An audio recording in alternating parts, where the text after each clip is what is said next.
የተከበሩ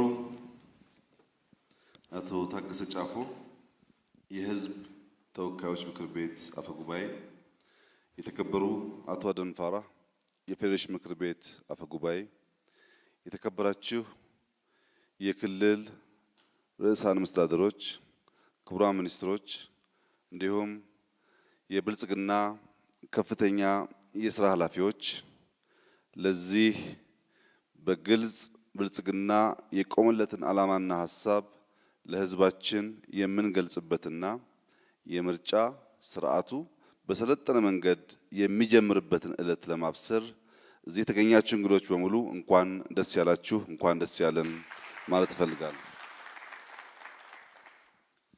የመጀመሪያው ሐሳብ ይህ የብልጽግና ማኒፌስቶ ኮንትራት አይደለም። በእኛና በህዝባችን መካከል የምንገባው ኮንትራት አይደለም። በእኛና በህዝባችን መካከል የምንገባው ቃል ኪዳን ነው። ቃል ኪዳንና ኮንትራት እጅግ የተለያየ ትርጉምና ሐሳብ ያቀፉ ነገሮች ናቸው። ኮንትራት ማለት መሰረቱ ሙቹዋል ሚስትረስት ነው። በሚሸጥና በሚገዛ በሚሰጥና በሚቀበል ወገን መካከል ያለመተማመን ኖሮ ይህንን ባታሟላልኝ ይህን አልፈጽምም ተብሎ የሚታሰር ውል ነው። ያ ውል ባለመተማመን አንድ ቀን ጉዳዩ ባሰብነው መንገድ ባይፈጸም ወደ ህግ ብንሄድ የትኛውን ወገን አሸናፊ ያደርጋል ከሚል እሳቤ የሚነሳ ነው። በኮንትራት እንደምታውቁት ኮንትራት ሰጪና ተቀባይ የመጀመሪያውን ክፍያ ለመፈጸም 30% ምከፍልህ ይህን ያክል ስትሰራልኝ ነው ይላል። ያ ስራ አልተከናወነም ብሎ ሲያስብ ክፍያ አይፈጽምም። ሙቹዋል ሚስትረስት ላይ ስለሚመሰረት ብዙ ጊዜ እንዳጀማመሩ ፍጻሜው አያምርም። ቃል ኪዳን ግን ሙቹዋል ኮሚትመንት ላይ ይመሰረታል። ሰው ሲጋባ ባል ብቻ የሚፈጽመው ወይም ሚስት ብቻ የምትፈጽመው ጉዳይ የለም። አንዳንዴ ባል ሲጎልበት ሚስት እየሞላች፣ ሚስት ሲጎልባት ባል እየሞላ ነው ያ ምሰሶ ያ ትዳር የሚቆመው። እንደዚሁ ሁሉ በእኛና በህዝባችን መካከል የገባነው ቃል ኪዳን በሙቹዋል ኮሚትመንት ላይ የተመሰረተ ነው ሲባል እኛም ህዝባችንም ለኢትዮጵያ ብልጽግና ለኢትዮጵያ ልዕልና በጋራ በርብርብ በፍቅር በወንድማማችነት በመስራት የምናሳካው እንጂ ብልጽግናዎች ምንም ያህል የጠራ ሐሳብ ቢኖረን ምንም ያህል ቀን ከሌት ብንጥር ህዝባችን በዛው ልክ ኮሚትመንት ከኛ ጋር መቆም ካልቻለ የኢትዮጵያን ብልጽግናና ኃያልነት ማረጋገጥ አይቻልም። በመሆኑም ይህ ቃል ኪዳን የእያንዳንዱን የብልጽግና አባል በገንዘብ የማይተመን በኮንትራት ህግ የማይጠየቅ በፍጹም ፈቃደኝነትና ወዳጅነት ራስን መስጠትና ማገልገል ላይ የተመሰረተ መሆን ይኖርበታል።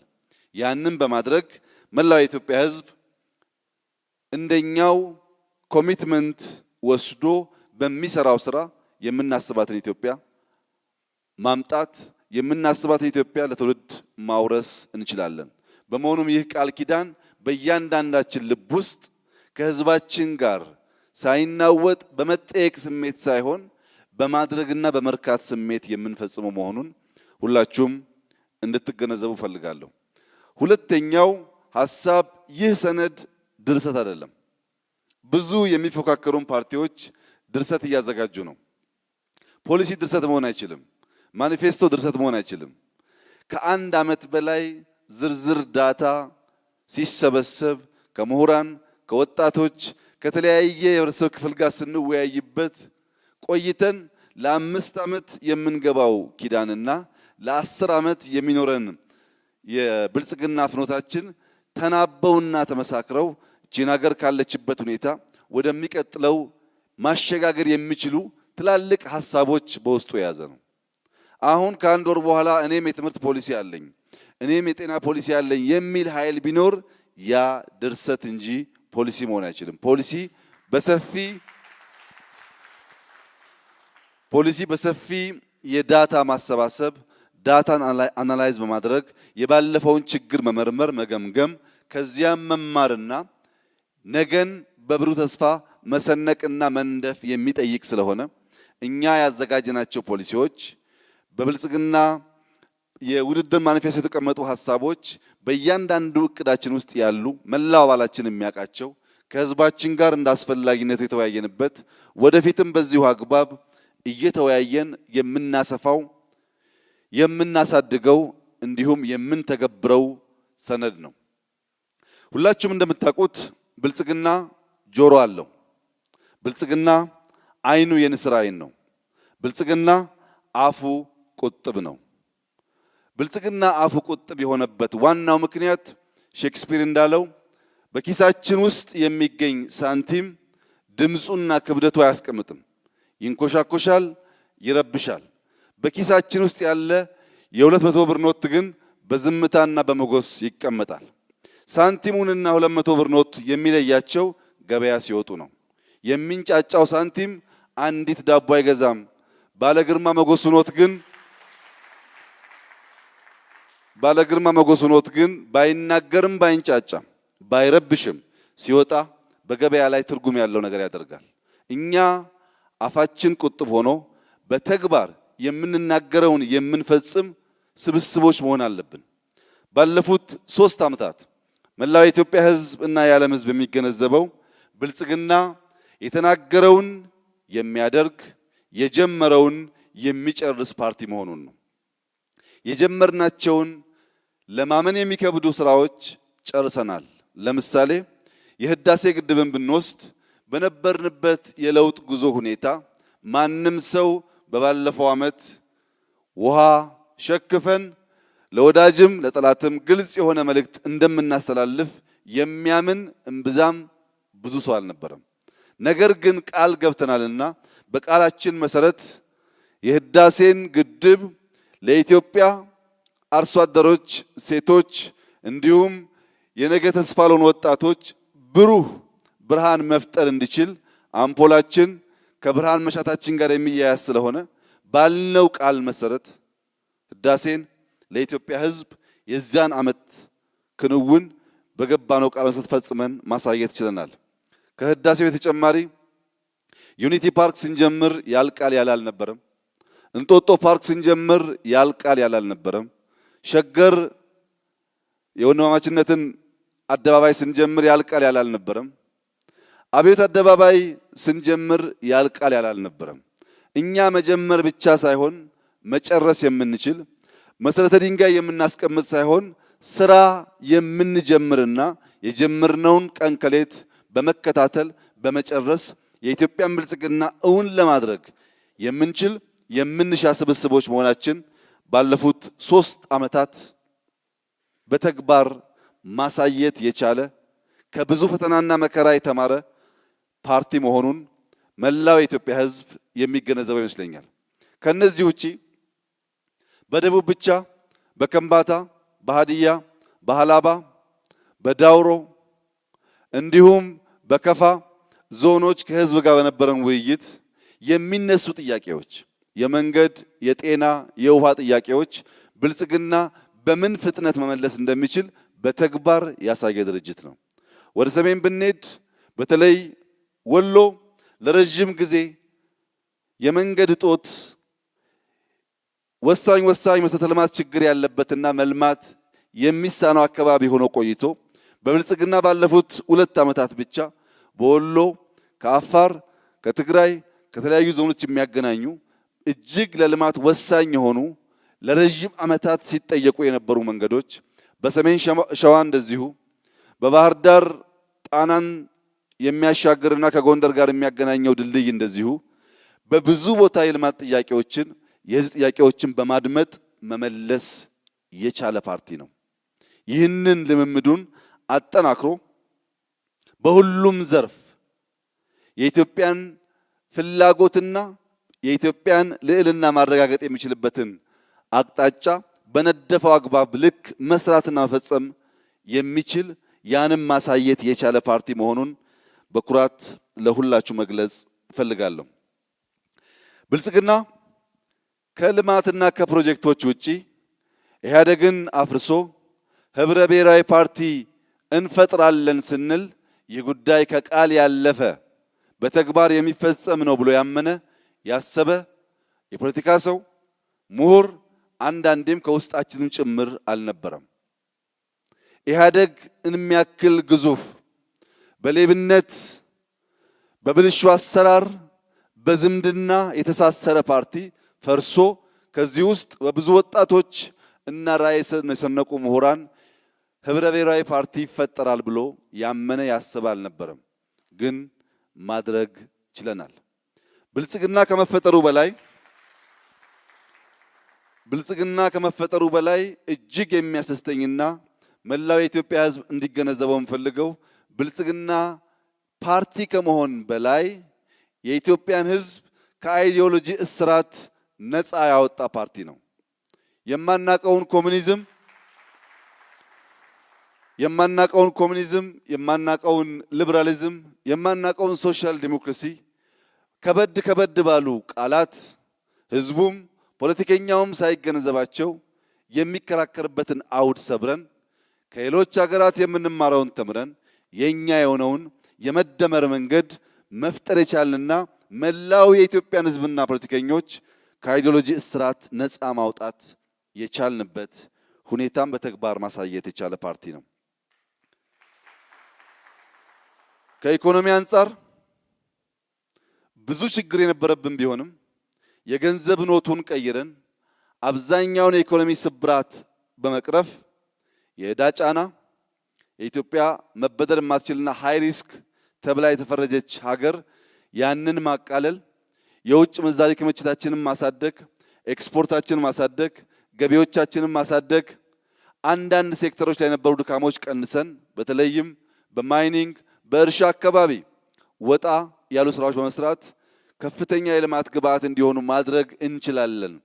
በቱሪዝም መስክ እንደ ሌሎች አዲስና ያልነበረ ትርክት የምንፈጥር ሳይሆን የሚነገር የሚታይ የሚሸጥ እንኳን ለውጩ ለኛ የሚያጓጓ በርካታ ሀብት ያለበት ሀገር ነው። ያንን እናወጣለን ስንል ያምን አልነበረም።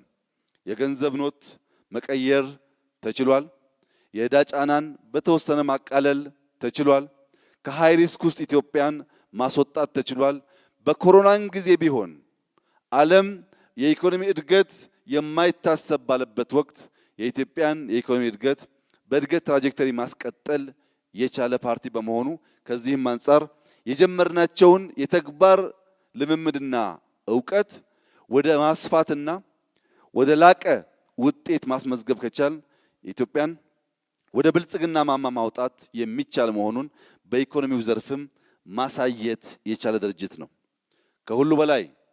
ከሁሉ በላይ ኢትዮጵያ አትፈርስም፣ የሚያፈርሳት ይፈርሳል እንጂ ባልነው መሰረት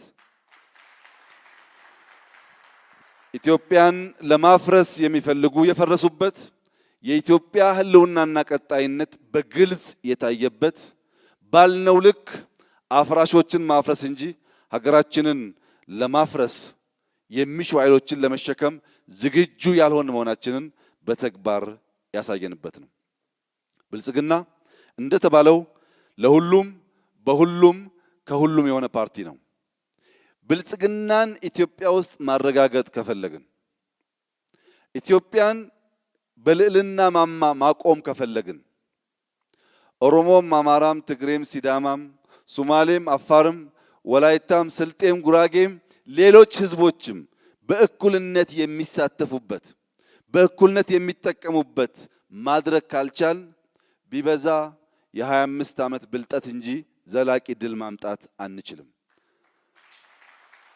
ከዚህ መላው የብልጽግና አባላት መላው የፓርቲያችን ደጋፊዎች መገንዘብ ያለባቸው ኢትዮጵያ ወደ ብልጽግና መውጣት የምትችለው ሁሉም ኢትዮጵያውያን በእኩልነት፣ በፍቅር፣ በወንድማማችነት ተከባብረው ተፈቃቅደው ተዋደው መትጋት ሲችሉ ብቻ በመሆኑ ተረኝነት ብሎ የሚያስብም ተረኝነት ብሎ የሚያውጅም ካለ የኢትዮጵያን ብልጽግና ባጭር የሚያስቀር ስለሆነ እኛ ብልጽግናዎች መላው የኢትዮጵያ ሕዝብ በአንድ ልብና መንፈስ ተሳስረን ሁሉንም የምንጠቅም፣ ሁሉንም የምናገለግል፣ ሁሉንም የምንወድና ለሁሉም የምንቆም መሆን ይጠበቅብናል። ይህን ማድረግ ከቻል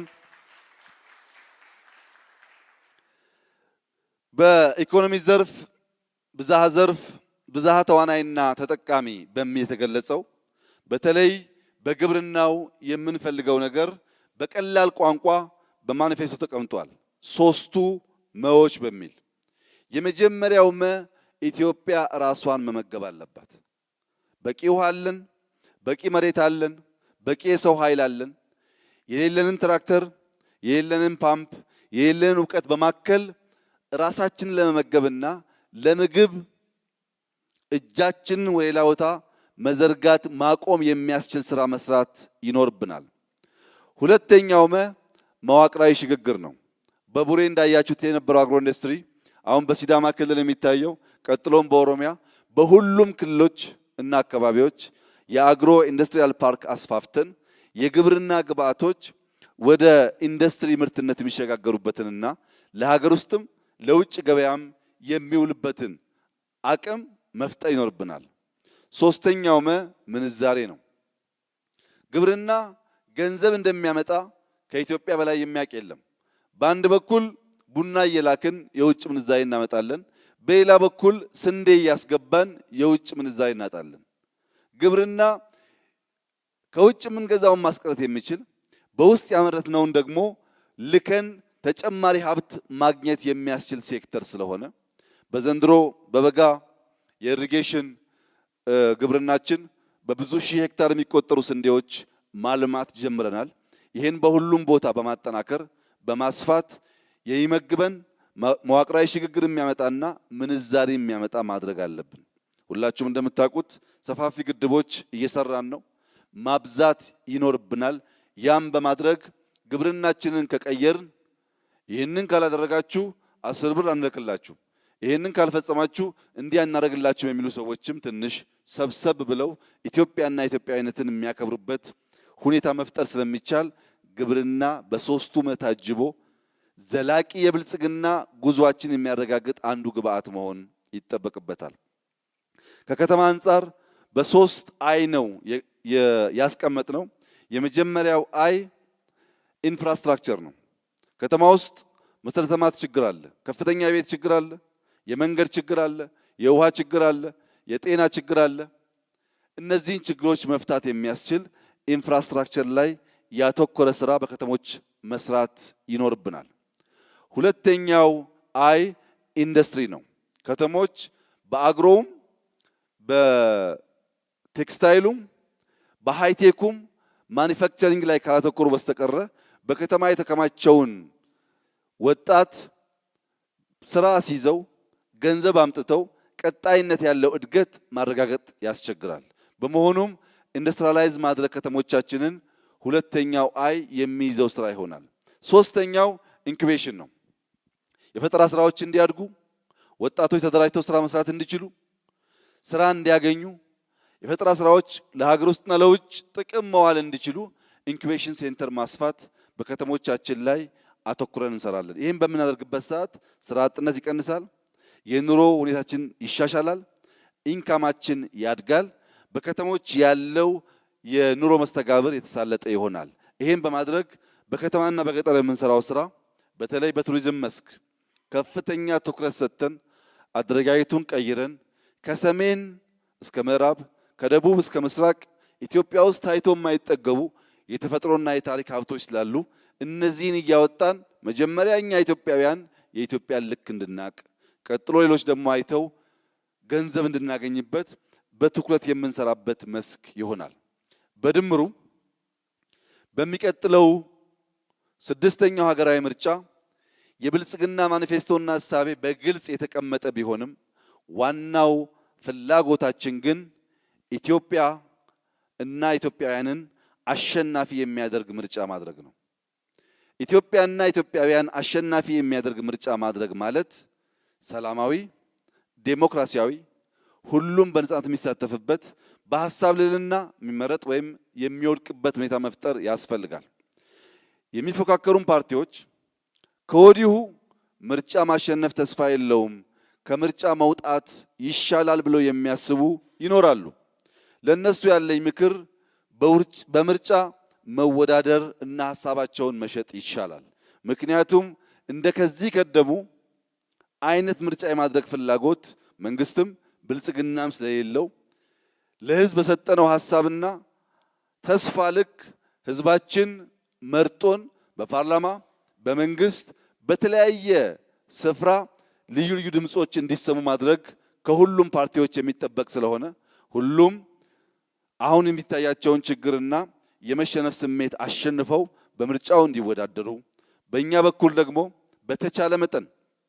በተቻለ መጠን የትብብርና የፉክክር መንፈስን እንዳናበላሽ የኢትዮጵያ ፖለቲካ ፓርቲዎች መታገዝ የሚገባቸውን ነገር ማገዝ ይኖርብናል። አግዘን ደግፈን ወደ ምርጫው እንዲሳተፉ ማድረግ ይጠበቅብናል። ምርጫው ዴሞክራሲያዊ ካልሆነ፣ ምርጫው ሰላማዊ ካልሆነ፣ ምርጫው ነፃ ካልሆነ ኪሳራ ነው። ምርጫው እነዚህን ካሟላ ከሁሉ በላይ አሸናፊ የምትሆነው ኢትዮጵያ ናት። ብልጽግና ቢያሸንፍም ባያሸንፍም ኢትዮጵያን አሸናፊ የሚያደርግ መንገድ ከያዘ በድምሩ በኢትዮጵያ ድል ውስጥ ተጠቃሚ ይሆናል። ኢትዮጵያ ሳታሸንፍ እኛ ግን አጭበርብረን ምርጫውን ብናሸንፍ ዘላቂ ድል ስለማይሆን በተቻለ መጠን ሰላማዊ፣ ዴሞክራሲያዊ፣ ሁሉም የሚሳተፍበት በሐሳብ ልዕልና ብቻ በልጠን የምንገኝበት ምርጫ እንዲሆን ሁሉም ተሳታፊ የበኩሉን እንዲያደርግ ጥሬን እያቀረብኩ በዚህ ማኒፌስቶ የተቀመጡ ሐሳቦች በሙሉ በርብርብ በሚቀጥለው 5 ዓመት በመተግበር የኢትዮጵያን ጂዲፒ ቢያንስ ደብል የምናደርግበት አንድ ተርም ስለሚሆን ከዚህም አንፃር በሀብት በማፍራት የሚታወቁና ብቃት ያላቸው ሰዎች፣ ምሁራን፣ አርሶ አደሮች፣ ወጣቶች፣ ሴቶች ሁሉም የሚሳተፉበት ለሁሉም የሚሆን ከሁሉም የሚመጣ እና ኢትዮጵያን ወደሚገባት የብልጽግና ማማ የሚያወጣት ምርጫ እንዲሆን ሁላችሁም ባላችሁ አቅም ርብርብ እንድታደርጉ በውስጣችን ያሉ ድካሞች፣ ስንፍናዎችና ያለማድረግ ውስንነቶች እየታረሙ እየተቀረፉ ኢትዮጵያን ወደሚገባት ብልጽግና ማውጣትና አሁን ከትናንሽ ሀብታሞች ከትናንሽ ጉልበተኞች ቁጣና እርዳታ መገላገል ከሁላችን የሚጠበቅ መሆኑን ላሳስብ ፈልጋለሁ። በመጨረሻ ረዳት ፕሮፌሰር ቅድም ያነሳው ባለጸጋ የሚለው ሐሳብ ከገንዘብ ጋር መያያዝ የለበትም። እኛ ብልጽግና ስንል ሁለንተናዊ ብልጽግና ነው። በአእምሮ የታደሰ መስጠት የሚችል ያገኘውን ማካፈል የሚችል መውደድ የሚችል በፍቅር ውስጥ መኖር ማበብ የሚችል ማህበረሰብ መፍጠር ስለምንፈልግ ባለጸጋ ሲላችሁ ባለገንዘብ እያላችሁ እንዳልሆነ እንድታስቡ የእናንተ ስራ ብዙ ባለጸጋዎችን መፍጠር ነው። የገንዘብ ባለጸጋ፣ የእውቀት ባለጸጋ፣ የሐሳብ ባለጸጋ፣ የፍቅር ባለጸጋ መፍጠር ስለሆነ ባለጸጋዎች ሲላችሁ ባለገንዘቦች ማለቱ እንዳልሆነ እንዲታሰብ እኛ ጓድ በሚለው የነበረው ልምምድ ብዙ ጥላቻ የለንም። ነገር ግን አንዳንድ ባለፉት 3 ዓመታት በነበረው ሂደት የተሰዉ ጓደኞቻችንን ለማሰብ እነ ዶክተር አምባቸውን ለማሰብ ሲባል የምንመርጠው ቃል ወንድም ዓለም ነው። ወንድም ዓለም የሚለውን ቃል በጣም እንወደዋለን። አንደኛ ወንድማማችነት እያልን ስለሆነ እኛ ውስጥ የሌለ ወንድማማችነት ለህዝብ ሊደርስ ስለማይችል እኔ ለብናልፍ ወንድም ዓለም እለዋለሁ፣ ብናልፍ ለታገሰ ወንድም ዓለም ይለዋል። ጓድም አልፎ አልፎ ካመለጠን ችግር የለውም። ግን ወንድም ዓለሞች በርትታችሁ ባለጸጎች እንድትፈጥሩ አደራላለሁ። አመሰግናለሁ።